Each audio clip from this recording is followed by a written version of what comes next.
será devuelto. 47 en robos, 43 mentiras. Me quedan pocas fuerzas para seguir con vida. 47 heridos, tan solo un culpable tras un conductor con prisas. Un gobierno se esconde. 43 familias se siguen preguntando en una estación desierta: ¿qué diablos ha pasado? 47 heridos, 43 muertos. Qué tragedia tan grande, qué pequeño el consuelo. 47 historias, 43 finales. Maldigo aquel billete, aquel viaje a la muerte. 47 heridos, humillados e ignorados. La justicia y la honradez ya han descarrilado. 43 muertos, nadie se hace responsable. Que el gobierno dé la cara, cobarde, miserable. Pasa el tiempo, por ti seguiré luchando. En mi memoria jamás serás enterrado. Pasa el tiempo, por ti seguiré esperando. Eternamente que llegue ese tren con retraso.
Muchas gracias a Recámara, a Pablo Monleón, por estar de nuevo con nosotros regalándonos esta canción tan bonita y con tanto significado para todos nosotros.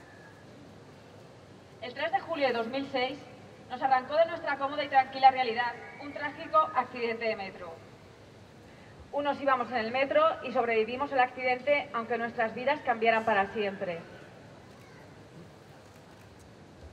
Otros estábamos en nuestros trabajos, en nuestras casas, y fuimos desesperados a hospitales, a la Estación de Jesús, al Instituto Forense, para encontrar a nuestros seres queridos con vida. Unos lo logramos, otros no. Dolor, angustia, esfuerzo, superación, pequeñas y anónimas historias personales que forman parte de nuestra intimidad. Y poco a poco querer saber.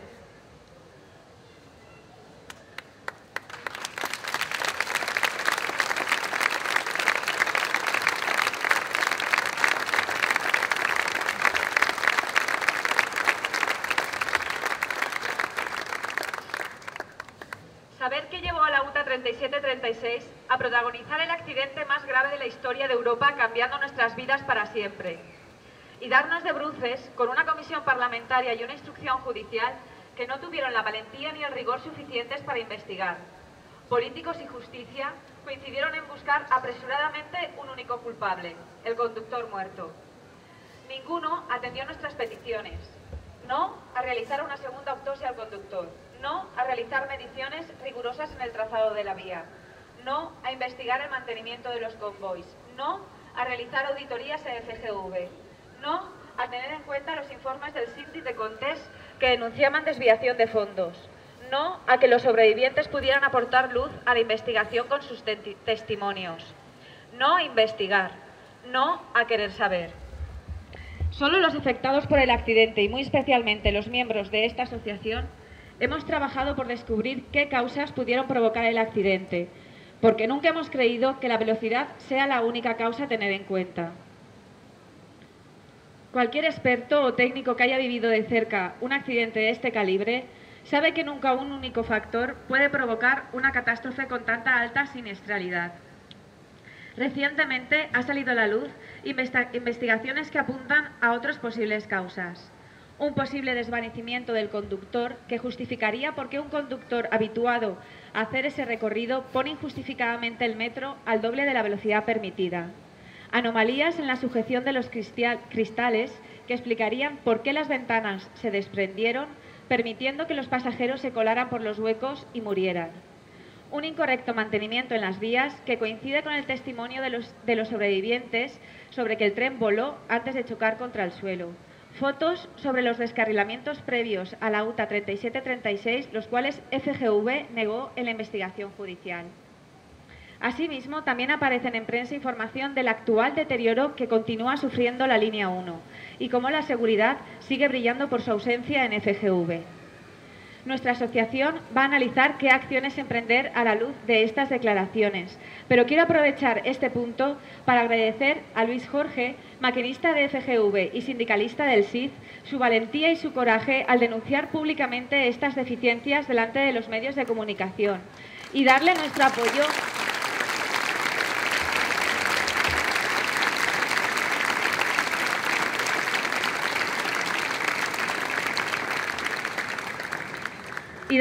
apoyo por el expediente que le ha abierto FGV tras conocer sus declaraciones, cómo no. Durante todo este año, la Oficina de Clínica Jurídica de la Universidad de Derecho ha estado trabajando en presentar el caso del accidente de metro ante el Tribunal de Derechos Humanos de Naciones Unidas para denunciar que las víctimas del accidente no hemos tenido acceso a un juicio justo. Todavía siguen en ello, pero muchas gracias por adelantado.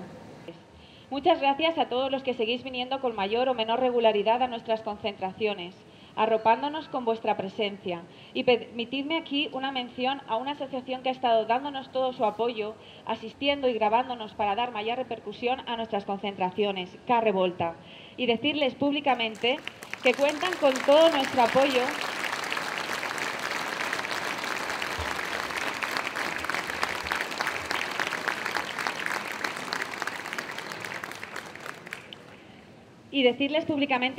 con todo nuestro apoyo para impedir que el Ayuntamiento se salga con la suya en su último intento de cierre del local.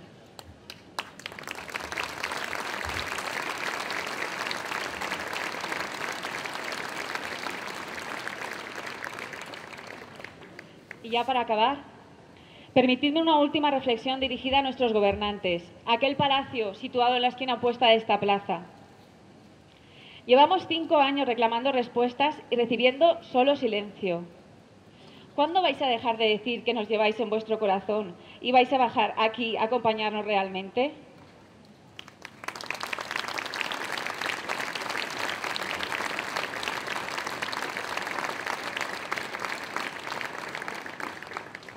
...56 concentraciones saliendo a la calle para seguir denunciando que el accidente se ha cerrado en falso, que no se han analizado las causas que provocaron el mayor accidente de la historia de Europa. ¿Qué más tenemos que hacer para que alguien en Generalitat nos reciba, nos mire a los ojos y se atreva a darnos las respuestas que pedimos? ¿Qué más tenemos que hacer para que FGV se tome en serio la seguridad? ¿Qué más tenemos que hacer?